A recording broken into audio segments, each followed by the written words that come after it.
È un abbraccio forte, collettivo, quello a Papa Francesco in una Roma blindata, dove tra le migliaia di fedeli accorsi da ogni parte del mondo c'erano tanti veneti, su tutti una nutrita schiera di volontari della Protezione Civile regionale nella capitale per garantire l'ordine e il regolare flusso dei pellegrini, partiti nei giorni scorsi da ogni angolo della regione, hanno presidiato i varchi principali.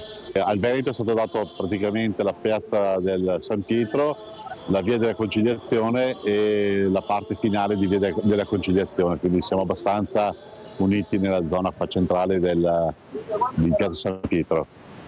Siamo 35 uomini, come dicevo, che provengono da tutte le province del Veneto e anche 3 volontari di Agesci, gli scout cattolici italiani. Volontari che resteranno a Roma anche per le delicate fasi del conclave. Lo stesso Armando Lorenzini aveva gestito con le tute gialle la giornata di Francesco a Verona poco meno di un anno fa. 2 giornate diverse ma legate da un senso profondo. È stato emozionante, impegnativo ma molto emozionante, comunque, come oggi, tanto, oggi molto di più anche.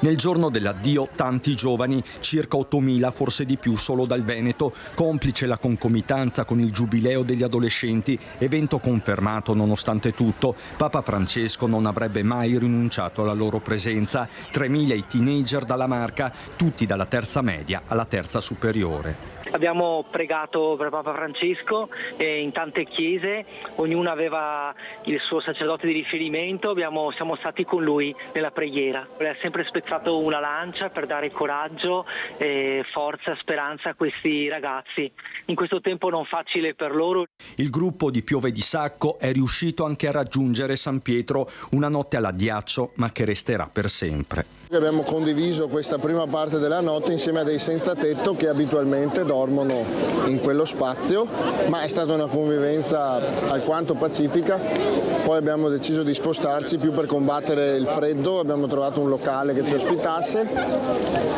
e poi ci siamo messi in coda per entrare a Castel Sant'Angelo e siamo arrivati fino a qui. Sicuramente partecipare a un evento del genere per dei ragazzi dei 15 anni sicuramente è un evento che si ricorderanno per tutta la vita, non c'è dubbio, anche per come l'hanno vissuto e l'hanno preparato.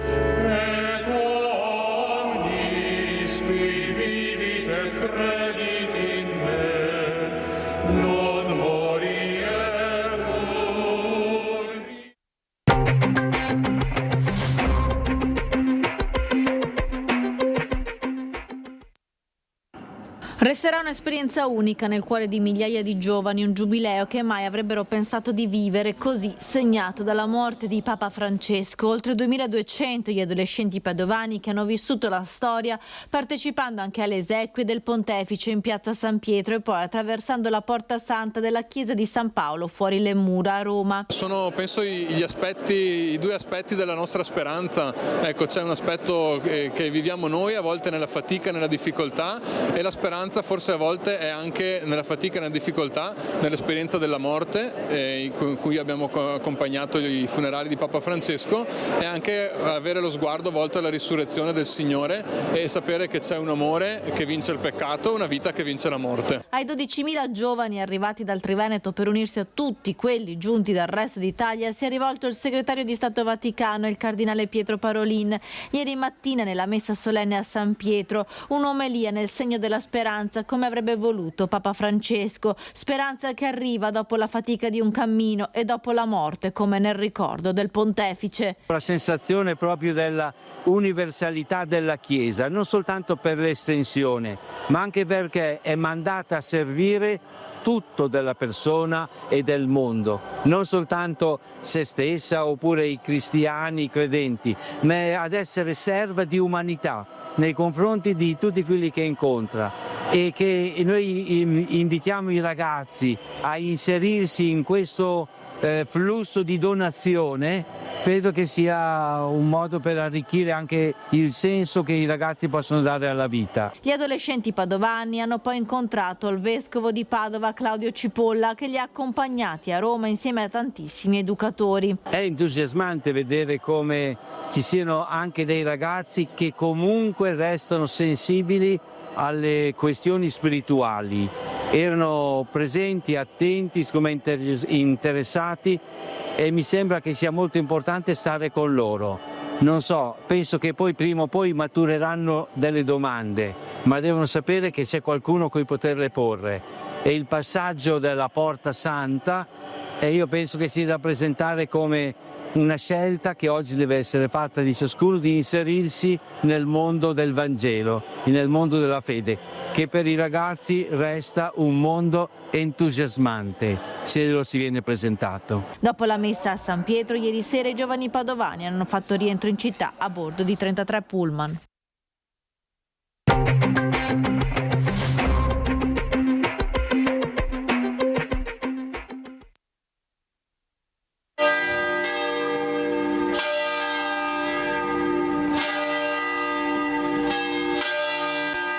Valdagno ha accolto così Leone Francesco Nardon, padre e figlio di 64 e 21 anni, vittime della voragine del Ponte dei Nori che li ha trascinati nel torrente Agno in piena mentre si stavano recando a prestare servizio con la protezione civile per l'allerta maltempo.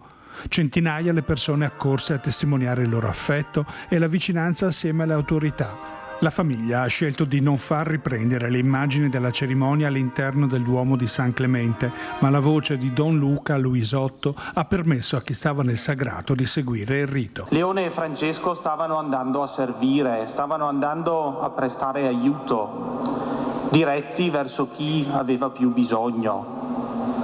Volevano esserci, volevano dare una mano, volevano donare il tempo, energia e vita. Oggi vogliamo dirvi grazie e vi promettiamo che il vostro stile, il vostro esempio continuerà a camminare con noi silenziosamente. Tanta la commozione composta in piazza. Gli amici e le diverse associazioni in cui i due uomini operavano hanno potuto esprimere la loro vicinanza con tanti messaggi. Ecco, spero che questa tragedia ci faccia diventare persone migliori. Ci mancherai tanto e ora, assieme a Francesco, veglia su di noi. Ciao Leone, ciao Francesco, grazie. Il vostro esempio di umiltà e generosità rimarrà per sempre nei nostri cuori.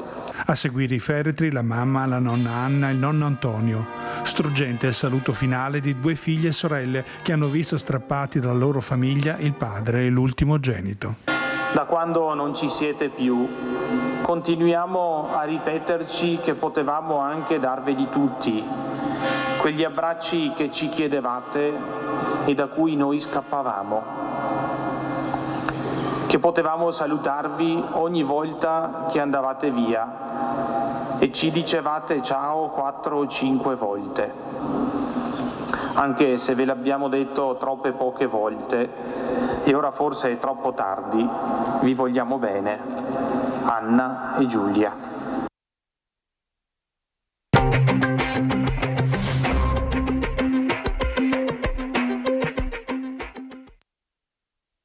Un uomo di 58 anni ha perso la vita cadendo dal tetto di un capannone agricolo a Sant'Orso. Si tratta di Marino Zaltron, che era salito sulla copertura della struttura a ridosso della sua abitazione di via Stradelle per verificare lo stato di alcune infiltrazioni d'acqua piovana. Per motivi che sono ancora al vaglio, la copertura ha ceduto sotto il peso dell'uomo, che è precipitato nel vuoto. Dopo un volo di circa 6 metri è piombato a terra e il rumore della caduta è stato sentito dal padre Mariano e dal figlio Edoardo, che si trovavano nei dintorni. I due sono accorsi per prestargli aiuto ed è stato chiamato il 118, ma non c'è stato niente da fare e ogni tentativo di rianimazione si è rivelato vano.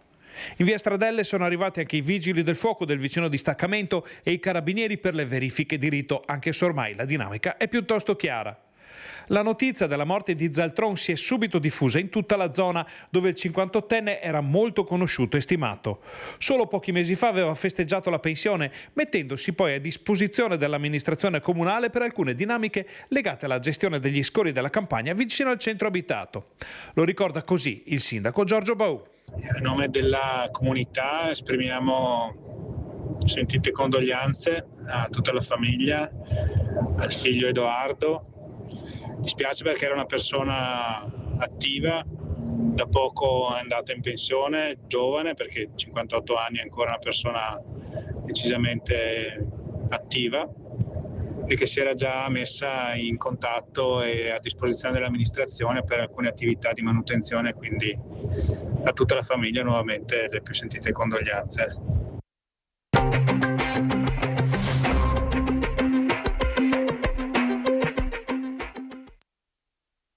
Immagini che lasciano senza parole e che per rispetto verso la sensibilità di tutti abbiamo parzialmente coperto, di una crudeltà senza senso su animali di pochi giorni di vita. È quanto ha scoperto a San Martino di Lupari un cittadino che ha immediatamente segnalato all'amministrazione comunale e denunciato ai carabinieri la strage di 4 gattini ritrovati senza vita in un parcheggio di recente costruzione nei pressi del cimitero. All'interno dello scatolone un micetto che si è salvato dalla strage, a guardarli da lontano mamma gatta che è riuscita a fuggire. I gattini sarebbero stati strangolati secondo le prime ipotesi. È un gesto brutale, barbaro, credo che dire incivile sarebbe dire poco, è un atto di crudeltà gratuita che credo che offenda profondamente la nostra comunità e i valori su cui si fonda una città che ha grande rispetto delle persone ma anche degli animali. Ferma l'amministrazione comunale. Un gesto da condannare, deplorevole, mi auguro veramente che i carabinieri e le forze dell'ordine possano individuare i responsabili che dovranno pagare la giusta pena.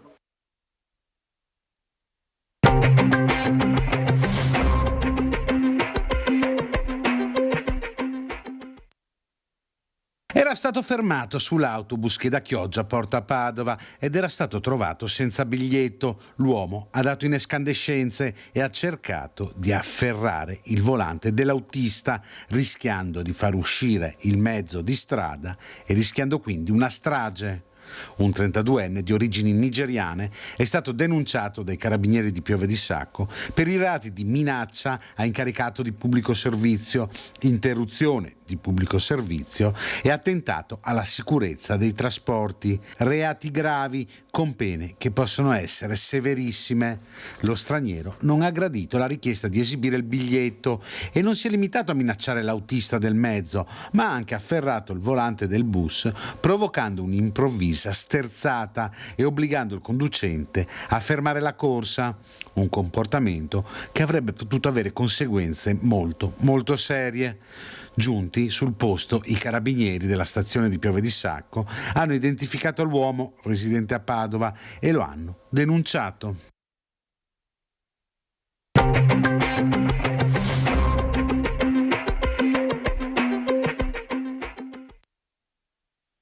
Katia Margolis, 52 anni, attivista russa, ha ancora negli occhi le fiamme dell'accendino con cui hanno tentato di incendiare la bandiera ucraina che portava tra le mani, rischiando di dare fuoco anche a lei, mentre tra i 300 manifestanti un coro di facinorosi di estrema sinistra la insultava al megafono gridandole nazista. Lei, antifascista per antonomasia, artista e insegnante di origini ebraiche e dissidente russa, è ancora scossa e incredula di essere stata vittima della violenta aggressione fisica e verbale e proprio durante le celebrazioni del 25 aprile a Venezia e proprio al ghetto. L'attacco perché portava la bandiera ucraina. C'era un uomo con un megafono che ho visto la bandiera e ha proprio ad alta voce al microfono ha acceso questi ragazzi provocando, dicendo ecco vediamo la bandiera ucraina tra noi, bandiera nazista, assassini dei bambini. Sotto una pioggia battente, coperta in parte dall'ombrello, non è riuscita a vedere in volto il gruppo che, men che non si dica, l'ha accerchiata cercando di dare fuoco alla sua bandiera, urlandole anche insulti irripetibili. Non li ha visti in faccia i suoi aggressori, ma le voci dei cori le echeggiano ancora nella testa. Razzi, razzi, razzi, da Gaza a Tel Aviv, la pace in Palestina, si fa così. Lunedì la denuncia in questura, sebbene con un rammarico, non aver avuto la possibilità di confrontarsi con i suoi antagonisti. Infatti mi è dispiaciuto molto perché credo sempre nel dialogo, soprattutto quel giorno della tolleranza. Io volevo spiegarmi che sostengo anche la loro causa, che io sono contro il genocidio e contro la guerra, ma volevo anche spiegare la mia.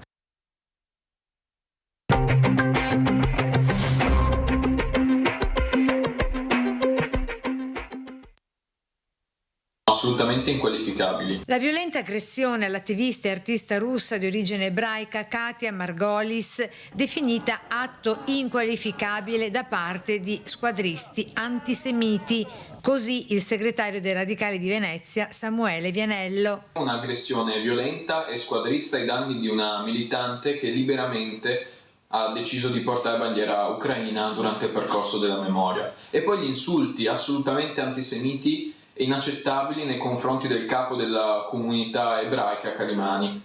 Questi episodi non sono accettabili. Il 25 aprile non è proprietà di qualcuno, ma è valore di tutte le forze antifasciste e democratiche. La richiesta trasversale dei radicali veneziani agli esponenti politici del territorio affinché prendano le distanze da tanta inaudita e inconcepibile violenza. E noi chiediamo alle forze politiche veneziane di dissociarsi da questi episodi, perché la democrazia, la libertà di espressione, che sono valori della resistenza, devono essere anche tutelati da queste minoranze violente, estremiste, che vogliono semplicemente sopraffare il dibattito pubblico libero e democratico.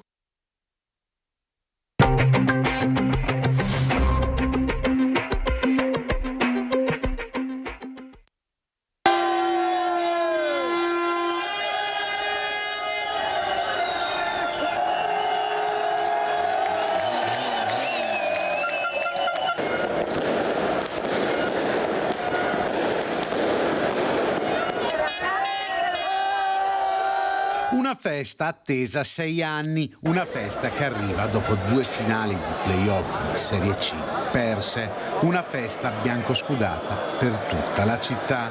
Grazie ad un pareggio e alla sconfitta del Vicenza a Trento, il Calcio Padova è tornato in Serie B. È mezzanotte quando i ragazzi di mister Andrioletti arrivano direttamente da Lumezzane in Prato della Valle, accolti da una folla in tripudio.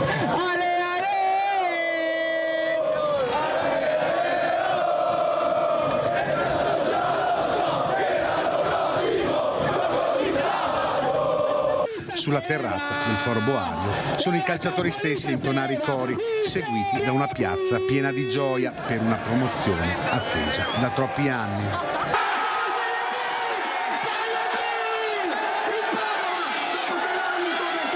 Nel pomeriggio l'urlo liberatorio al Parco della Musica, dove era stato allestito un maxi schermo per consentire a chi non ha potuto raggiungere Lumezzane di assistere all'ultima e decisiva giornata di un campionato dominato dal Calcio Padova. È un'emozione indescrivibile. In classifica, sesta promozione è stato tanto bello. 8 anni di speranza che vada, le abbiamo perse tutte. Finalmente un anno di gioia. Finalmente! È stata una grande soddisfazione. Siamo tutti felici, ma che festa! Bellissimo! Bellissimo! Forti, grandi! Tanta sofferenza, ma ce l'abbiamo fatta. Forza Padova!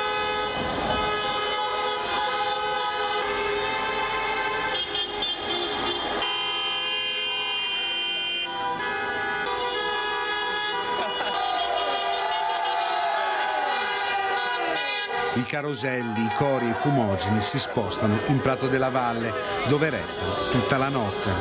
Sì, meritata promozione in Serie B. Completamente meritata, sono anni che lo cerchiamo e finalmente è arrivata e siamo veramente felicissimi.